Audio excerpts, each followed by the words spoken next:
이스라엘 규탄 입장을 철회한다. 이 이스라엘 쪽의 편인가, 팔레스타인의 편인가 이런 걸로도 초반부터 좀 얘기가 많았는데요. 빌 에커먼 퍼싱스퀘어 캐피탈 회장인데 이 사람이 하버드 출신이거든요. 하버드 학교에다가 네. 거기 서명한 학생들 명단을 달라고 요청을 했다. 이렇게 자기가 또 그 SNS에 올렸습니다. 그러면서 월가 있는 다른 CEO들이 이런 친구들 절대로 채용하지 말라. 아주 노골적으로 얘기를 했습니다. 그리고 또 보니까 뉴욕 대학도요. 네. 로스쿨 학생회장이 이스라엘 규탄했는데 로펌에 취직이 됐었는데 그쪽으로부터 당신은 채용할 수 없다는 그런 철회 통보까지 받았다는 겁니다.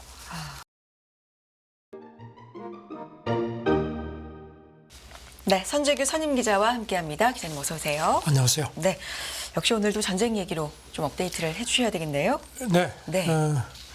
지금 이제 이스라엘이 과연 가자 지구에 지상군을 집어넣을지 이제 그게 가장 큰 관심인데요. 네. 계속 벼르고 있다고 그런 모습인데 일단 정치권에서 결정을 하지 않은 걸로 그렇게 이스라엘 쪽에서 밝힙니다. 지금 이스라엘은 그 전신회각 만들고 네타냐후가 이제 하마스를 향해서 모두 죽은 목숨이라고 아주 거듭 경고를 하는 상황인데도 그래도 지금 인질 문제가 걸림돌인 것 같습니다. 이스라엘군 대변인이 CNN에 그렇게 얘기를 했습니다. 인질 상황이 매우 민감하고 복잡한 주제다. 이스라엘의 인질 문제에 대해서 약간의 경험은 있는데 지금과 같은 이게 이제 집단 인질, 특히 외국인까지 인질이 됐죠. 이런 상황을 다룬 적이 없다고 고충을 실토를 했습니다. 네. 이런 가운데 또 하마스도 계속 이제 전 세계에 대해서 전 세계 이슬람들이 걸게 해달라 이런 얘기도 하고 이런 어떤 이스라엘 전선 구축을 지금 계속 부추기는 모습이니까 서로 계속 기싸움을 하고 있습니다. 네. 인질 얘기를 해주셨는데 어제 일부 인질을 좀 풀어주는 영상 같은 것들도 공개가 됐던 것 같은데 이게 좀 가짜라는 글쎄요. 또 얘기가 있어요. 거기에 대해서 네. 지금 아직까지 이스라엘 쪽에서도 얘기를 안 하고요. 만약에 이게 가짜면 가짜라고 얘기를 할 텐데 그런 것도 이스라엘도 언급을 하지 않고 있고요. 그게 지금 약간 좀 오리무장한 상황입니다. 그렇군요. 이런 가운데 파이낸셜 타임스 보도인데요. 네. 지금 이 하마스가 오랫동안 준비를 한 상황이라는 겁니다. 그래서 가자지구 지하에 엄청난 터널을 파놨다는 겁니다. 그래서 이른바 땅굴이 한 몇백 킬로미터 정도 되는 모양입니다. 그래서 그 안에 무기도 많이 있고 네. 그래서 유사시에 하마스가 만약에 이스라엘 지상군이 진입을 하면은 땅굴에서 게릴라전 같은 걸 할 수 있을 것 같다는 건데 그렇게 되면 이제 이게 또 더 길어질 수 있고 또 인명 피해도 더 커질 수 있다는 그런 걱정들이 많습니다. 네. 이게 당초에는 한 1년 정도 하마스가 준비했다라고 했는데 2년을 준비했다. 네, 2년 준비했다는 얘기도 좀 나옵니다. 네, 하는 것 같아요. 몇백 킬로미터의 땅굴이 있다. 이런 얘기고요. 미국과 이란 개입으로 분주하다. 그런 가운데 블링컨은 이스라엘 방문을 마쳤고 여러 가지 얘기 좀 종합해 주시죠. 네, 지금 미국이 상당히 지금 바쁘게 움직입니다. 네. 브링컨이 이스라엘 가서 이제 네타냐후도 만났고 그리고 이제 이스라엘의 자유권을 지지한다고 했는데 어제도 말씀드렸지만 재상전은 좀 자제하라는 그런 메시지를 계속 준 것 같습니다. 그리고 또 요르단, 카타르, 사우디, 아랍에미리트 그다음에 이집트를 차례로 방문한다고 밝혔습니다. 그리고 네. 또 팔레스타인 자치정부 수반도 따로 만나서 그러니까 이제 어떤 이런 이스라엘권에서 하마스를 고립시키려는 그런 움직임을 계속 보이고 있고요. 브링컨 장관도 인질 석방을 위해서 각국이 가진 지렛대를 사용하도록 계속 촉구할 거다 이렇게 얘기를 했습니다. 지금 사실 미국이 좀 중동 정책이 조금 좀 오락가락하는 모습을 보입니다. 지금 오늘 새벽에 커비 백악관 국가안보회의 전략조정소통관이 브리핑을 했는데 제가 네. 새벽에 좀 봤는데 굉장히 오랫동안 했습니다. 그러면서 역시 인질 문제가 제일 많이 나왔고요. 그다음에 이제 우리 60억 달러 이란에 풀려 우리한테서 카타르 은행으로 네. 예치된 자금에 대해서 트럼프가 그거 어쩌고저쩌고 시비를 해서 그런지 그 돈에서 언급을 했는데 카타르하고 그 돈 계좌에서 나가지 않도록 그렇게 막기로 합의를 했다고 그렇게 밝혔습니다. 그리고 한 푼도 지금까지 쓰지 않았다. 이란은 당연히 발끈합니다. 왜냐하면 그거는 우리의 합법적인 돈이다. 이렇게 얘기를 하는데 저는 미국이 그렇게 이란하고 인질 막 교환하면서 뭐 미국은 아니라고 하지만 어쨌든지 간에 자우전 일종의 몸값이란 걸로 그렇게 간 건데 그래서 이제 여기 대해서 뭐 푸틴도 어제 그랬죠. 미국의 중동 정책 실패했다 하는데 사실 그런 지적들이 지금 많습니다. 이제 지금 미국 백악관이 상당히 좀 당혹한 표정을 보이고 있습니다. 네. 중동 외교에 대해서 뭐 여러 가지 전략을 좀 채우고 있고 공을 좀 들이고 있던 터기 때문에 좀 우왕좌왕하는 모습을 보이는 것 같기도 하고요. 이란 외무장관도 네. 예, 이란 외무장관도 지금 레바논 긴급 방문하는 걸로 그렇게 이란 쪽에서 그 보도가 나왔습니다. 네. 아마 갔을 겁니다.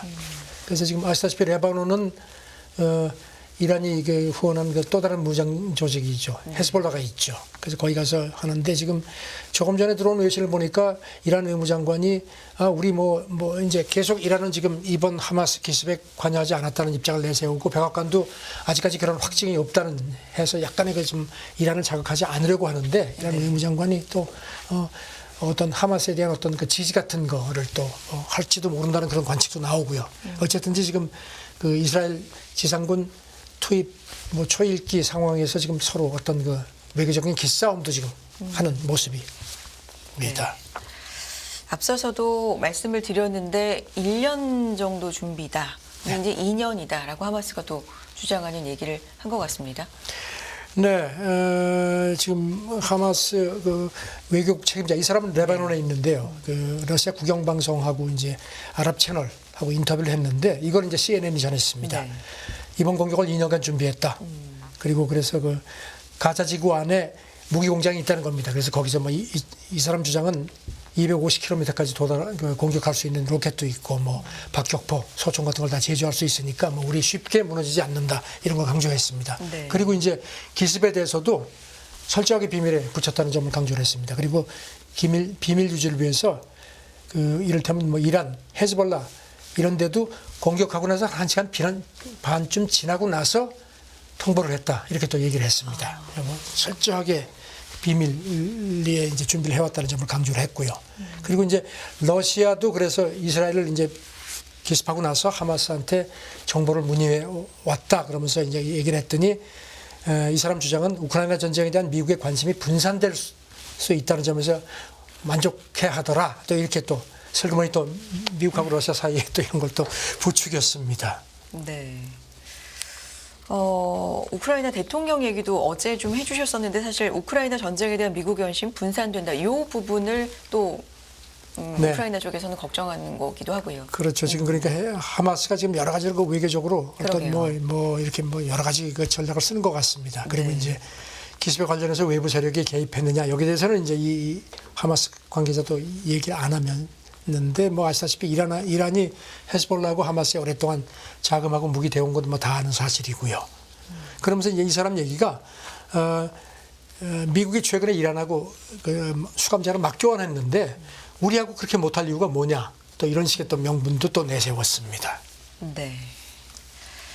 하마스 쪽의 이야기 주장도 지금 언론을 통해서 보도가 되고 있고요. 자, 그런 가운데 유럽연합 외교수장이 사흘 일정에 방중을 위해서 상하이에 도착했다. 이 얘기는 뭐 어떤 얘기일까요? 네, 보렐 그 유럽연합 외교 안보 고위 대표가 네. 그 어제 상하이에 도착했습니다. 사흘 동안 이제 중국을 방문하는데 지금 홍콩 사우스 차이나 모닝 포스트하고 그 전에 인터뷰를 한 게 어제 공개가 됐는데요. 네.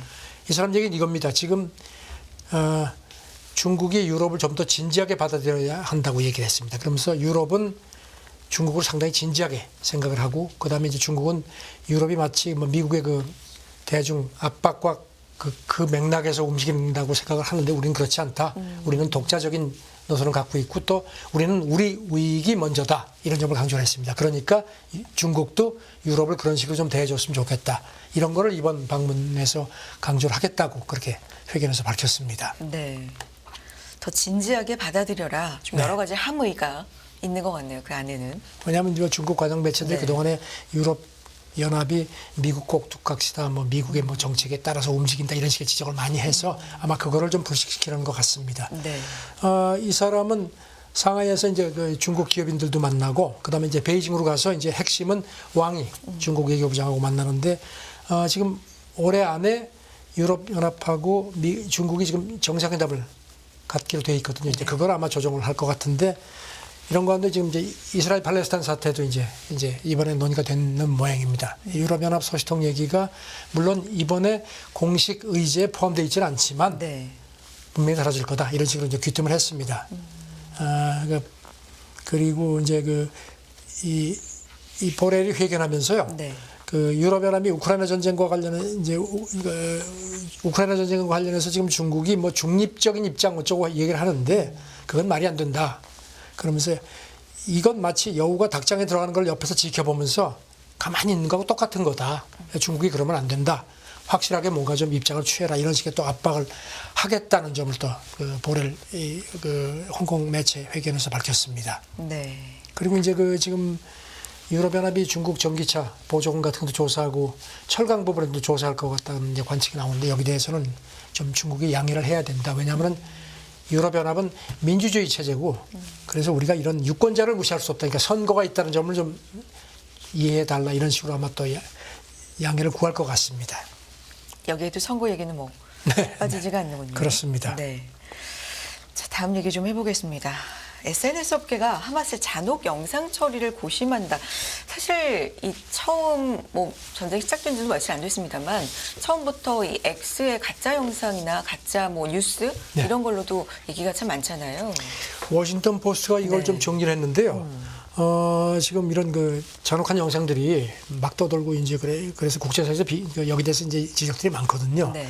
그래서 이제 SNS 업체들이 이제 이런 걸 좀 조정을 하는 모양인데 그래도 조금 온도차가 있는 것 같다. 그러니까 이를테면 뭐 구글, 유튜브라든가 메타 밑에 있는 그 페이스북, 인스타그램 같은 데는 이제 이런 걸 좀 많이 좀 이렇게 제재하고 그러는데 이 텔레그램 이거는 이제 러시아에서 이제 서버를 운영하는데 텔레그램 같은 경우는 그렇지가 않다는 겁니다. 네. 그래서 이제 이렇게 텔레그램에 뜨는 그 하마스 영상, 그 잔혹한 영상 같은 것들이 이런 데로 재확산된다는 겁니다. 그래서 이걸 이제 규제하라고 뭐 유럽연합이 압박을 가하고 막 그러는데 이런 가운데 X 그러니까 얘 트위터죠. 네. 거기 CEO가 삭제를 많이 했다. 그리고 앞으로 그 하마스 연계되는 이런 것들에 대해서는 감시를 더 강화하겠다고 그렇게 하면서 유럽연합이 자기들한테 그런 요청을 해서 수락을 했다고 그 유럽연합에서 온 편지까지 X에다 올렸습니다.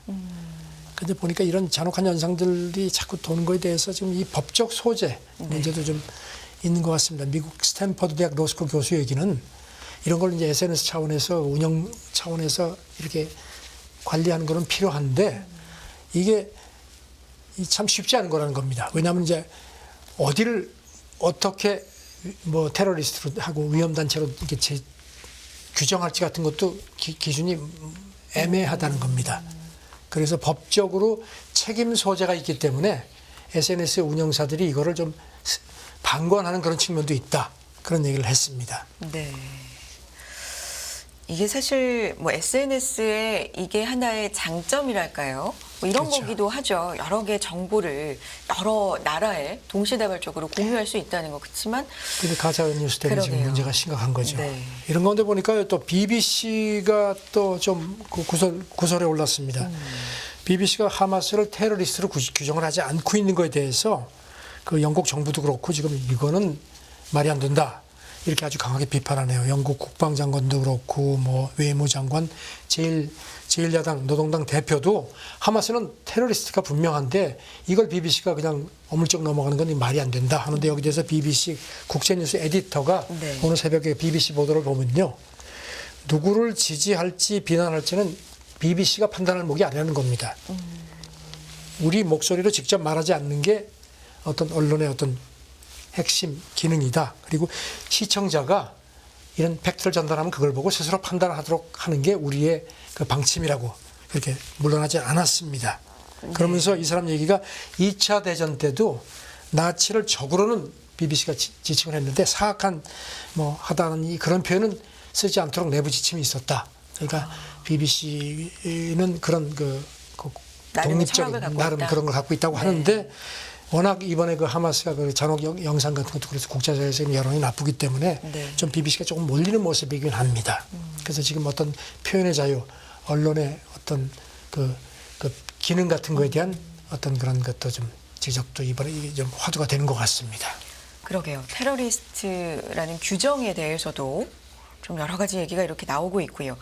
자, 그런 가운데 뭐 하버드생의 일부가 취업 우려에 이스라엘 규탄 입장을 철회한다.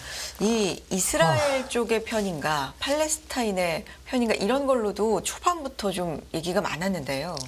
지금 오늘 새벽 뉴스를 보니까 하마스 전 수장이 네. 전 세계 이슬람에 대해서 이제 13일이 오늘이 13일이고 이제 13일 금요일입니다. 그러니까 전 세계적으로 팔레스타인을 좀 이렇게 하마스는 아닌 팔레스타인을 어떤 지지하는 그런 시위 네. 성명 같은 걸 내달라고 이렇게 호소를 했거든요. 네. 촉구를 했는데 이런 가운데 지금 보니까 하버드 대학 특히 이런 아랍계 이런 학생회 같은데 한 34개 학생 모임이 이스라엘 규탄 성명을 냈지 않습니까? 그래가지고 거기에 대해서 지금 막 논란이 많고 특히 월가 쪽에서도 그냥 규탄이 나왔는데 특히 빌 에커먼 이 사람 헤지펀드 이제 퍼싱 스퀘어 캐피탈 회장인데 이 사람이 하버드 출신이거든요. 이 사람이 이게 말이 되느냐 했는데 거기서 그치지 않고요. 자기가 자기 하버드 학교에다가 네. 거기 서명한 학생들 명단을 달라고 요청을 했다. 이렇게 자기가 또 SNS에 올렸습니다. 그러면서 월가 있는 다른 CEO들이 이런 친구들 취업 절대로 채용하지 말라. 아주 노골적으로 얘기를 했습니다. 그리고 또 하버드 대학 학생들도요. 교직원하고 같이 또 이렇게 이런 규탄 성명을 낸 일부 학생하고 학생 모임을 또 규탄하는 또 성명을 또 냈습니다. 네. 이스라엘 비판은 완전히 오류다 해서 그래서 그런지 또 일부 이스라엘 규탄 성명에 참여했던 학생회 몇 군데에서는 우리가 좀 실수한 것 같다 이렇게 또 사과 성명까지 냈습니다. 일이 좀 상당히 꼬이는데요. 그리고 또 보니까 뉴욕 대학도요. 네. 로스쿨 학생회장이 이스라엘 규탄했는데 이 사람도 지금 굉장히 좀 난처한 입장이라는 겁니다. 지금 보니까 로펌에 취직이 됐었는데 그쪽으로부터 당신은 채용할 수 없다는 그런 철회 통보까지 받았다는 겁니다. 그리고 또 그런가 하면 또 거기다 더해서요. 네. 미국의 그 보수 NGO 어큐러시언 미디어라는 데가 있거든요. 네. 근데 이 단체는 1960년대 베트남전 때도 베트남전의 비판적인 언론을 막 비판하는 그런 아주 극우적인 그런 활동을 했는데 여기가 보스턴 하버드 대학이 있죠. 거기다가 큰 트럭에다가 전광판을 달아가지고 다니면서 이번에 규탄 성명 올렸던 학생들 명단하고 사진까지 전광판에 띄우면서 퇴학시키라고까지 그런 메시지를 막 띄우면서 이렇게 돌아다니는 모양입니다. 자, 저는 글쎄요. 서로의 의견을 이렇게 표현하는 게 글쎄 이게 어떤 그냥 이런 식의 신상털이라든가 이런 게 과연 바람직한 건지 모르겠습니다. 글쎄요. 개인의 의견이 다 다를 수 있는데 그렇죠? 이런 걸로 취업을 불리하게 안 되게 하라라는 명단을 올린다든지 이런 거는 글쎄요. 전 세계 곳곳이 모든 것이 양극화 쪽으로 가는 그런 모습이 완연합니다. 좀 걱정스럽습니다. 네. 신상털기까지 이루어지고 있는 이런 현실이고요. 다음 얘기를 좀 해볼게요. 미국이 세계은행 대출력을 대폭 높여서 개도국에 대한 영향력을 확대하는 중국을 견제한다. 이런 보도가 있네요. 원래 세계은행이 대출 능력을 한 500억 달러, 지금 이제 기후위기도 있고 대응도 해야 되니까 한 500억 달러 정도를 더 이제 증액하기로 했다가 그거 가지고 안 되겠다 싶었던지 지금 1000억 달러로 늘리는 문제를 특히 미국이 주도하는 모양입니다. 이번에 모로코 말라케시에서 이제 IMF 세계은행 이제 연차 총회가 이제 지금 시작이 됐는데 미국이 이렇게 하는 것도 이제 근데 지금 월스트리트저널 보도를 보니까요. 그 배후에는 사실상 중국을 견제하는 그런 의도도 깔려 있는 것 같다는 겁니다. 왜냐하면 중국이 최근에 이른바 글로벌 사우스 영향력을 강화하려고 계속 막 움직이니까 그리고 이제 1대1로를 통해서 지금 중국이 엄청난 돈을 지금 뿌려놨죠. 지금 세계은행을 비롯한 다국적 개발은행들이 그동안에 준 돈보다 훨씬 더 많은 돈을 그것도 무슨 인권 문제 이런 거 조건 없이 막 뿌려놨거든요. 물론 거기에 대한 여러 가지 부채 덫이라는 지적도 있는데 그러니까 이제 미국이 안 되겠다 싶으니까 이제 세계은행을 좀 더 대출력을 확대를 시켜가지고 중국의 이런 거를 좀 견제를 하려는 것 같다는 겁니다.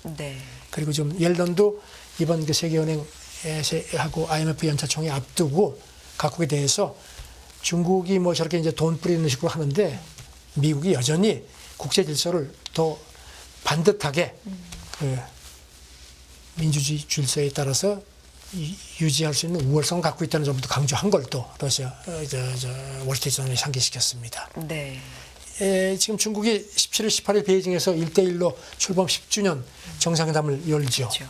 이게 이제 푸틴도 여기 참석을 하는 걸로 돼 있고요. 그래서 지금 이런 그 1대1로 정상회담 앞두고 미국하고 중국 간에 또 이런 또 다른 어떤 기싸움, 자금력 기싸움 같은 걸 하는 모습입니다. 네. 경제적 얘기를 조금만 더 해보면 미국의 자동차 업계 파업이 지금 지속되고 있는 거죠? 네. 네. 벌써 한 달 넘었죠. 그런데 어제 생각보다 밤늦게 오래가네요. 네. 나온 걸 보니까 아까 이마람 특파원도 그런 걸 잠깐 언급했는데요. 포드하고 이제 그 자동차 노조하고 이제 후속 협상을 했는데 네. 또 결렬됐고 그래서 이제 그럼 노조가 포드에서 제일 큰 자동차 공장 켄터키 주에 있는 여기 이제 네. 픽업 트럭 만드는 곳인데 여기가 지금 포드에서 수익성이 가장 높은 곳이거든요. 지금 포드 글로벌 매출 한 6분의 1 정도를 여기서 매출 한 250억 달러 정도 연간 생산하는 곳인 창출하는 곳인데 이걸 파업을 참여를 시켰습니다. 여기 그래서 지금 조합원 그 3사 조합원 15만 명 중에서 한 22%가 이제 파업에 참여하는 게 됐는데 지금 포드 사측도 전혀 물러나질 않네요. 지금 보면은 포드가 그래도 그나마 GM이나 그 스텔란티스 이제 크라이슬러 그 모회사죠. 그 양사에 비해서 훨씬 협상 조건을 좋게 제시를 했는데 네. 그래도 그 노조가 이걸 거부를 하니까 포드도 화가 난 모양입니다. 오늘 포드 그 계열사 사장이 우리는 이제 더 이상 양보 못한다. 할 테면 해보자 하는 이런 식으로. 그래서 이게 지금 파업이 더 길어질 것 같습니다. 그리고 이제 그 보니까 이제 스텔란티스가 오늘부터 또 이제 후속 협상을 하는 모양인데 네. 이렇게 되면 이제 포드가 이렇게 뒤로 넘어가니까 이것도 쉽지가 않을 것 같습니다. 더욱이 로이터 보도를 보면은 빅3가 오늘 24일부터 31일 사이에 이제 3분기 실적을 공개하는데 일단 지금 3분기 실적이 나쁘지 않은 걸로 관측이 되는 상황에서 노조가 거봐 그런데 우리한테 그렇게 더 인색하게 할 거야 하는 식으로 목소리를 더 높일 것 같다는 겁니다. 그러니까 네. 지금 한 달이 넘었는데도 이게 지금 타결될 전망이 아직은 전혀 보이질 않습니다. 생각보다도 길게 가고 있는데 이게 더 길어질 가능성이 이게 지금 보통 문제가 아니죠. 네. 지금 뭐 조합원들뿐만 아니라 지금 비조합원 그 직원들도 지금 뭐 몇천 명 이상이 지금 일선을 놓고 미국 경제에 지금 엄청난 충격을 주고 있는 야금야금 이제 잡아먹는 상황이죠. 네. 생산이 거의 뭐 중단이 되면서 타격이 상당히 큰 상황일 것 같고요. 이게 그리고 나중에 참, 또 실적으로도. 그리고 참 네. 지금 막 들어온 걸 보니까요. 네네. 그 로이터 보도인데 이스라엘이 그 와중에 또 차입을 했네요. 이른바 디아스포라 채권. 그러니까 네. 이제 그 해외에 있는 이스라엘 사람들이 했는데 2억 불 정도를 그 기습당하고 나서 차입을 한 모양입니다. 근데 예상대로 전쟁 프리미엄이 엄청나게 붙었습니다. 네. 그 차입 부담이 커졌고 특히 5년물 CDS 프리미엄이 80% 이상 상승했다고 해서 2013년 10월 이후. 그러니까 이스라엘 경제가 어렵다는 걸 지난번에도 말씀드렸는데 그렇죠. 이것도 전면전 조금 억제하는 하나의 요소가 아닐까도 싶습니다. 모르겠습니다. 전쟁 프리미엄이라는 말도 참 좀 그렇긴 글쎄 한데 말입니다. 어쨌든 예. 네. 네. 금요일이니까 짧게 요 얘기로 좀 마무리를 할까요? 뭐 우주 얘기 하나 해주시죠. 소행성 네. 베누라는 데가 있는데 이게 한 지름이 한 700km, 네. 700m 정도. 160년 후쯤 지구에 충돌할 수 있다고 합니다. 그러면 엄청나게 문제가 될 수도 있다는 건데 거기서 미국이 가서 샘플을 가지고 왔습니다. 네. 그래가지고 이걸 이제 했는데 보니까 물하고 탄소가 생각보다 훨씬 많다는 겁니다. 그러면은 이게 인류가 그 탄생한 그 지구 생성하고도 그런 그 원인의 어떤 큰 열쇠가 될 수 있다는 기대가 큽니다. 나사 쪽 얘기가. 그래서 지금 이거를 이제 전 세계 과학자들하고 다 나누는 모양입니다. 원래는 한 60g 정도를 채취를 한 걸 기대했는데 그것보다 훨씬 많은 모양입니다. 네. 그런 나눠서 한다는데 일단 뭔가 이 나사 국장 얘기가 우리가 찾고자 했던 바로 그거라고 지금 반색을 하는데 참 모처럼 어두운 소식만 많은데 모처럼 반가운 소식이 있네요. 네. 지구 근접 소행성 베누에 물과 탄소가 풍부하게 존재한다. 생명체가 탄생할 수 있는 기원을 규명하는데 그래서 인간이라는 생명체가 이렇게 전쟁만 하는 그런 생명체로 태어난 건지 모르겠습니다. 그러게요. 이번 주는 좀 그런 얘기들을 많이 전해드릴 수밖에 없었는데 네. 좀 진정이 되는 얘기들도 좀 이제 많이 나왔으면 좋겠습니다. 선재규 선임 기자 함께했습니다. 고맙습니다. 네, 감사합니다.